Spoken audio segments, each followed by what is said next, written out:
You think you know Wakanda's enemies? Well, hear me out. You've seen the fury of Killmonger. You've witnessed the wrath of Namor. But what if I told you the most dangerous threat to Wakanda doesn't come from strength, armies, or ancient grudges, but from a smile, a puppet, and a mind so twisted it could dismantle a kingdom with a grin on his face? In the shadows of Wakanda, he moves like a sickness, smiling, preaching, corrupting. This is the villain Marvel has kept in the shadows. A man who speaks in riddles, destabilizes governments for fun, and doesn't want Wakanda's throne. He wants its soul. His name is Reverend Dr. Michael Ibn al-Hajj Achebe, and if Marvel's brave enough to unleash him in Black Panther 3, he could make every villain before him look tame by comparison. Let's talk about why Achebe should be the next nightmare Wakanda has to face. Before we go into our video, we have a small request. If you enjoy this kind of insider knowledge, hit that subscribe button and join the family. Every like, every comment, every new subscriber helps us keep bringing you insights you won't get anywhere else. Thank you for your support. Let's get right into it. Most MCU threats hit hard and loud. Alien invasions, cosmic storms, ticking bombs. Achebe is different. He's Wakanda's emotional and psychological kryptonite. Achebe's true identity remains unknown. Stories persist that Achebe was once an unnamed peasant farmer, living with his family in the small African country of Gudaza, until rebel guerrillas from the neighboring country of Ujanka were forced over the border onto his farm. Achebe helped to nurse the wounded fighters back to health, but his wife fell in love with the leader of the group. They repaid his hospitality by stabbing him repeatedly, burning his farm, and stealing his unfaithful wife. Refusing to die, Achebe was driven insane with hatred, and he offered his soul to make a deal with the devil. What emerges from the deal with Mephisto is a fractured man whose wounds run deeper than any kill shot. He becomes obsessed with vengeance, his every action both theatrical and terrifying. Achebe proceeded to hunt down and slay everyone associated with his wife, from close family to casual acquaintances. He killed each one by stabbing them 32 times and razing their livelihoods to the ground. Though that tale remains unconfirmed, Achebe did sell his soul to the demon Mephisto. Earning multiple degrees in America, Achebe then returned to Gudaza and formed ties with rogue elements in the U.S. intelligence community, the Russian mob, and the members of the Wakandan Secret Service, which helped to erupt the country into ethnic wars.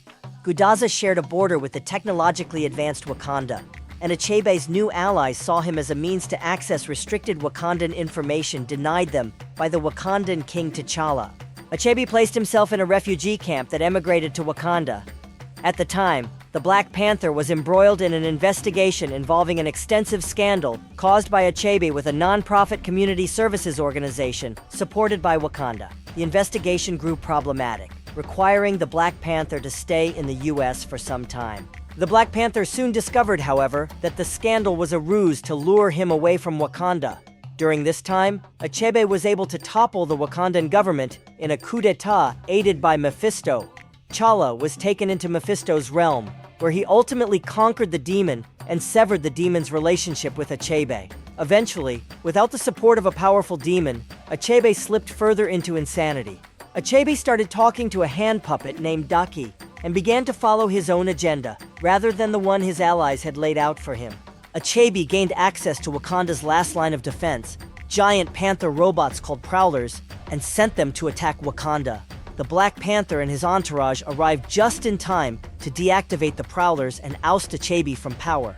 As he schemes to defeat Black Panther and install himself as the king of Wakanda, Achebe can often be seen talking to his hand puppet, Daki.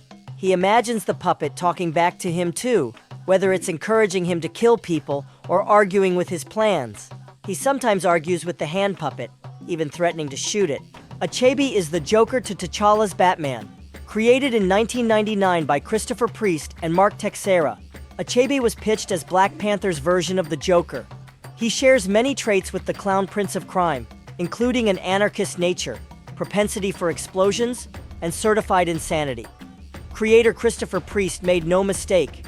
Achebe is terror incarnate, the Joker to Black Panther's Batman, in both style and chaos worship.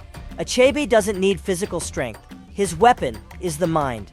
Yale-educated in law, psychology, divinity, and political science, he wields political strategy like a scalpel. He hijacks the Prowlers, Wakanda's ultimate defense, using code stolen from Ramonda. He plants bombs, manipulates the refugee crisis, and uses fear as his main battlefield. While he always seemed to exult in causing conflict, since losing connection with Mephisto, Achebe has become more mercurial, and he kills people for no discernible reason. Killmonger wielded ideology and rage. Namor brought global war. Klaue brought terror. Achebe? He brings unhinged psychological terror. He doesn't just want Wakanda's crown, he wants its soul. This is emotional warfare, state-level gaslighting, and trust destruction masked as charisma. While he has little fear of anything, he's not stupid. Therefore, Achebe stays back from the actual fighting most of the time, always slipping away and evading capture. The MCU needs a villain that can fill the emotional void left by Killmonger and the cosmic scale left by Namor. Achebe delivers on both fronts. He can manipulate Shuri's and T'Challa's grief. He can challenge Wakanda's trust in outsiders. And he can test the moral resilience of the kingdom itself. MCU insiders already hint that Denzel Washington could be playing Achebe, a masterclass of charisma and menace. That's not the only reason to bring him in. Achebe's connection to Mephisto opens the door to magical, mystical storytelling. MCU Phase 5 and 6 are going deep. Doctor Strange, multiverse chaos, cosmic cult conspiracies, and Achebe fits like a glitch in the system. Achebe has the pedigree, he has the mind, he has the chaos. He challenges Wakanda's greatest strength, not its technology, not its warriors, but its unity. If Black Panther 3 wants to shake the kingdom to its bones, without jumping into cosmic resets or multiverse arcs, this is exactly the kind of villain that can do it. If Denzel's actually playing him, expect nothing less than a haunting performance, brutal political subterfuge, and a battle for the soul of Wakanda. One that hits harder than any ocean god or army ever could. Let me know your theories and favorite Achebe moments in the comments.